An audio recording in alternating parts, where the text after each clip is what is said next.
Hey guys, what's going on today? So just to kind of let you guys know, not here today, and wanted to make sure that you guys had an opportunity to continue with the bureaucracy and what we've been looking at. So quick refresher, missing work, you guys got to get it to me. I think we're actually down to like 3 weeks and a couple days, to be honest. So we're getting there. We're almost done. You need to make sure that you're taking the steps to be successful. All right, let me know where I can help you along the way. And then finally, if you guys need any presentations or need to get anything into me, come see me at lunch most days. First and foremost, we got to review our branches. We have the legislative branch, which is our Congress. We have the judicial branch, which is our courts. And we're currently working in our executive branch, which is made up of the presidency and the bureaucracy.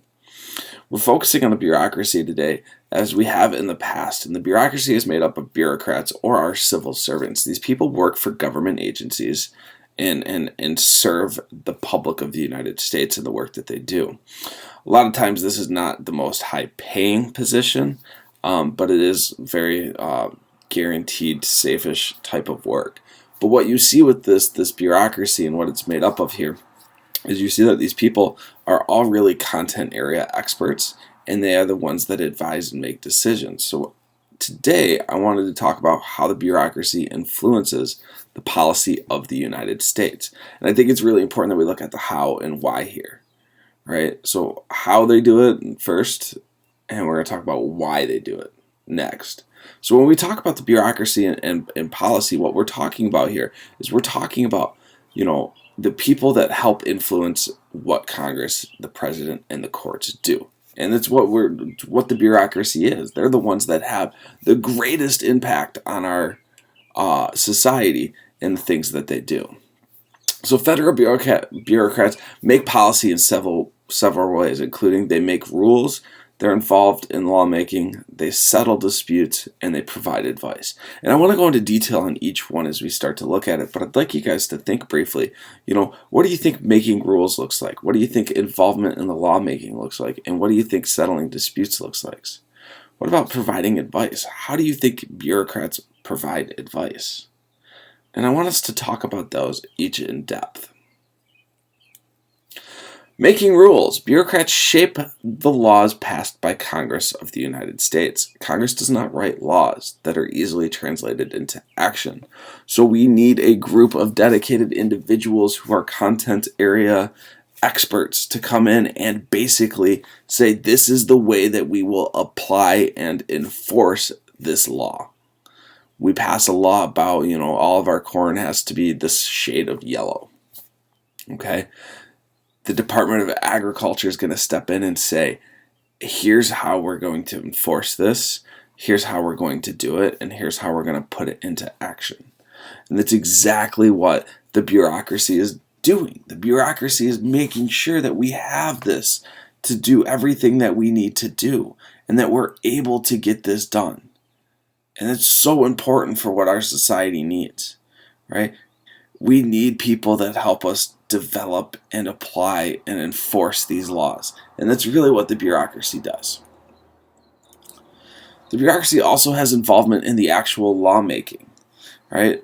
Many people in the bureaucracy will write the bills for the people of Congress. That's something that happens frequently. A bill only has to be introduced by a member of Congress.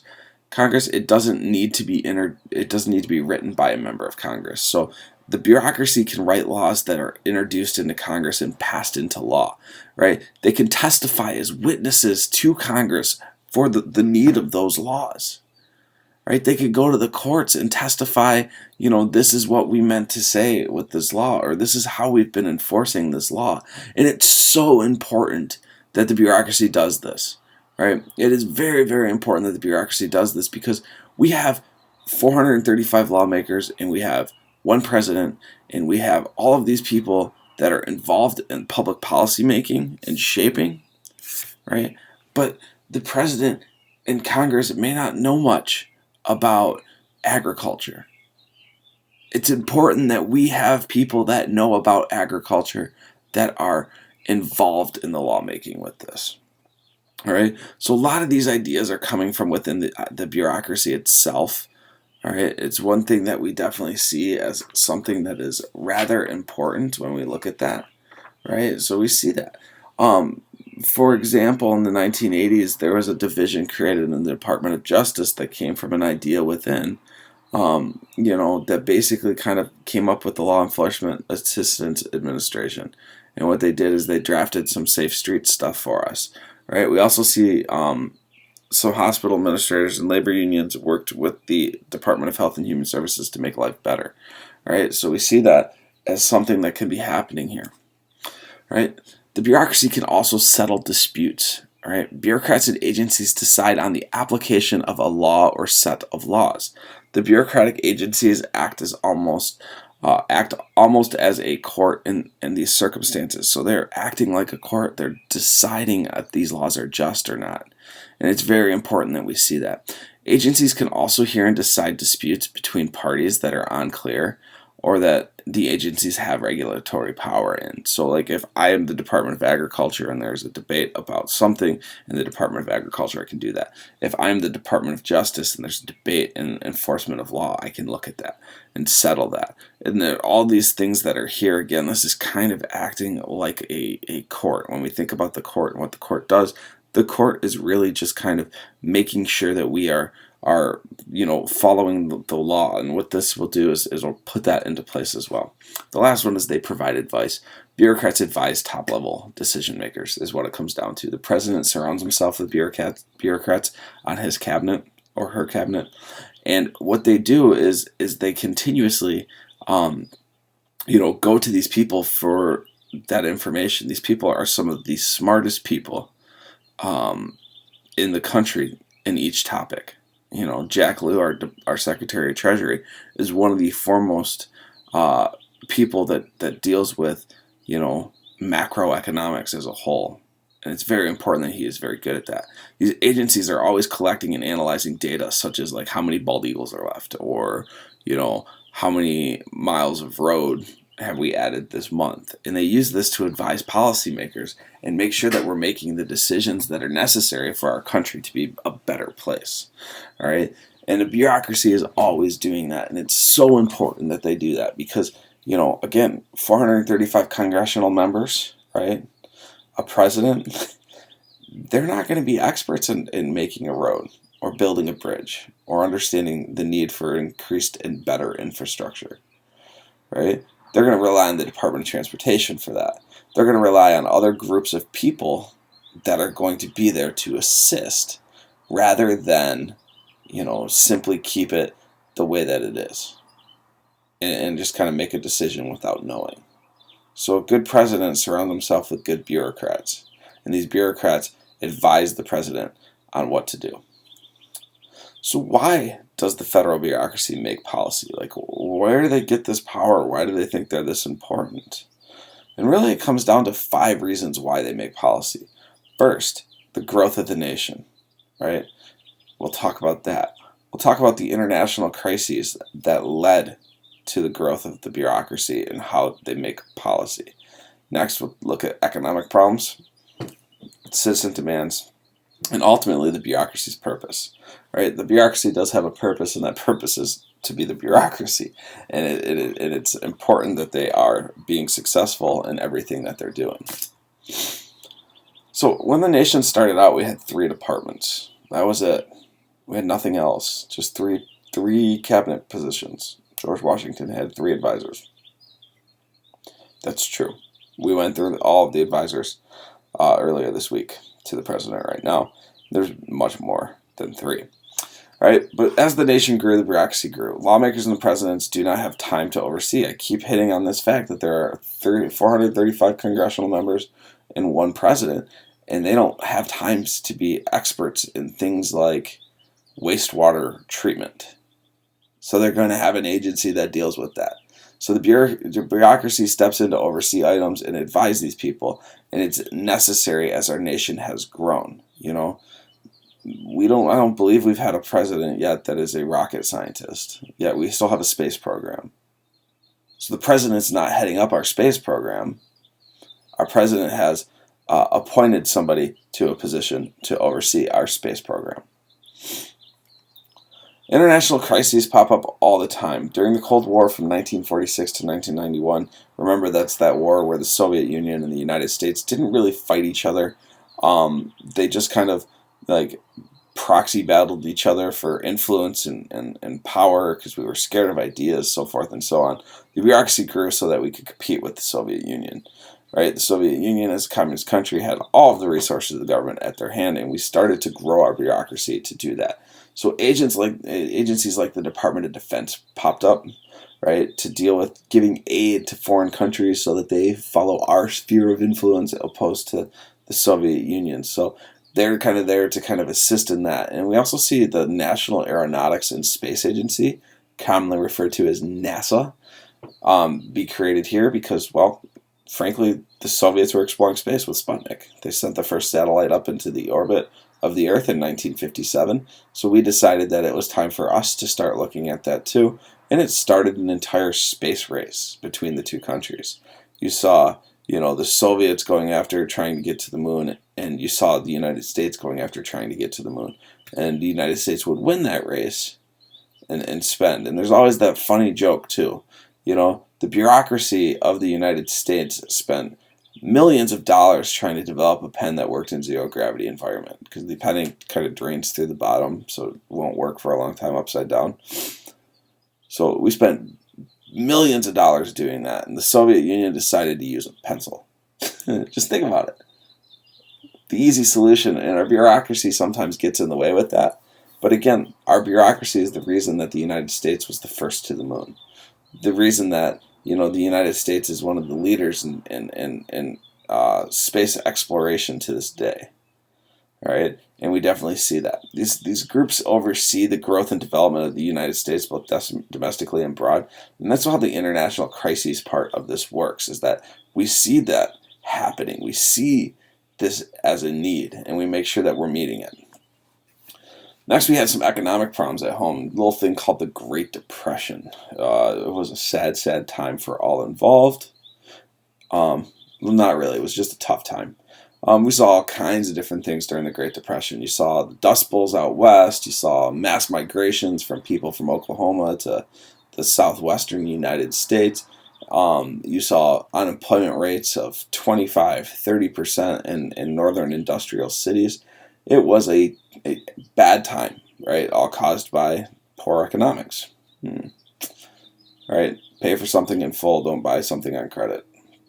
Kind of like our housing bubble. Anyways, what we see with that is the bureaucracy grew during this Great Depression. We started many assistance programs under Franklin Delano Roosevelt during the New Deal. His New Deal was one of the things that may or may not have gotten us out of the Great Depression. We'll never really truly know, because World War II started, and that definitely got us out of the Great Depression as we converted our not working peacetime economy to our war machine economy, and everyone had a job. And then most people went overseas to fight. All right, so we see a lot of that happening. So we had many assistance programs there, and we had to have the agencies that were advising them. So we had to have things about, the labor or workers' rights or all of these different things that would advise so that the president and his cabinet could make the decisions that they needed to help our country get out of the Great Depression. Following our most recent recession, you also saw, certain things come out of these bureaucratic agencies about why and how it happened, and to influence the president and Congress to make laws to make sure that it didn't happen again. And we did see that. Next, we have citizen demands. The bureaucracy has to respond to its citizens. If it doesn't respond to its citizens, the citizens aren't going to vote for people that think that it needs to be there. So we need to do that. So in response to a couple things, we started a Department of Agriculture in 1903, right, where we started to kind of see, we started the Department of Agriculture in 1862, and that was for the creation of teaching colleges to basically allow the United States to educate young men. At this time, it was really only young men in the ways of agriculture. And you had the Land Grant Act of the 1860s that granted land on the Great Plains to citizens that were willing to develop and farm on it. And then you also had the Morrill Act, which was the act that granted state universities or granted states money to pay for and fund agricultural universities. So agriculture and science universities. So a couple, ones to note would be like Michigan State was the first land grant college, and that's what they were called.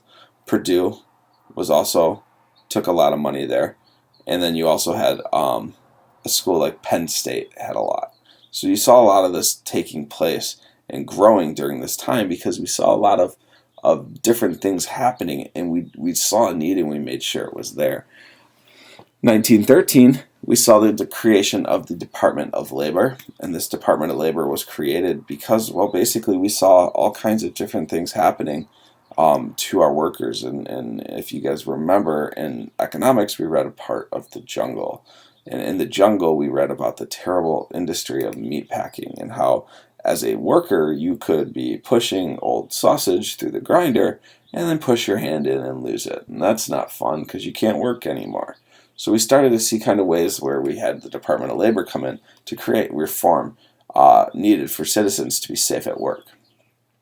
So how are the bureaucrats influenced? Who has control over them? I keep talking about them like they could run wild if they wanted to. Well, they can't because Congress is there and the court system is there. Congress creates liaison officers who work closely with these agencies to make sure that they're following what's actually desired for them, right? And they also advise Congress on this. Congress then has the chance to control the amount of money that each agency gets. Thus, Congress really controls the bureaucracy, even though they work for the president. It gets tricky. But it's one of those checks and balances that we see in our government all the time. We see this always happening in our government, where there's these safety nets that are built into our Constitution to assure that we don't have a runaway tyrant like we did with King George, which led us to fight a revolution. The courts also has a way to stop the bureaucrats from breaking the law, right? If people are alleging that the bureaucrats are breaking some sort of law, the court can offer an injunction or a stop order to force the agency to stop its current practices. And that's really what you see them having to happen sometimes, is order that injunction to assure that they are following all of the procedures that need to be followed. The last thing I want to talk about today is the Iron Triangle. The Iron Triangle is made up of congressional committees, bureaucratic agencies, and special interest groups. And these groups make up the Iron Triangle. And it's so called the Iron Triangle because of the fact that it is such a tight bond that other groups can't get into it. For instance, Iron Triangles are created when each group has all of the resources needed to complete their tasks. So in this, we have a government agency called the Small Business Administration. This agency assists us in making sure that small businesses have the opportunity to do. All right, we go over to the purple side and we see the American Business Owners Association. Well, the American Business Owners Association is a collective group of small business owners that support, the Small Business Administration. And they support the Small Business Committee in Congress. And the Small Business Committee, their job is to make decisions that benefit their interest group, the American business owners, and that allow the Small Business Administration to do their work. So it's very difficult to stop or slow down if they have everything that they need, all right? But usually there's not enough agreement or enough majority or minority in Congress to stop these things from happening. So what we see with the Iron Triangle is we see a group like the small business owners that has all three things they need to get their stuff done. Now, some things they're not going to be able to get done. They can't say like, all businesses in the United States need to be small businesses. That's never going to fly. But what they can do is make sure that, we have opportunities and safety nets and all of these things for these entrepreneurs that wish to go out and do their own thing. And it's really what it's about. So with that today, what's next is we do have a short thing about reforming the bureaucracy I'd like you guys to read and answer some questions about, and I will see you guys tomorrow. Have a wonderful day.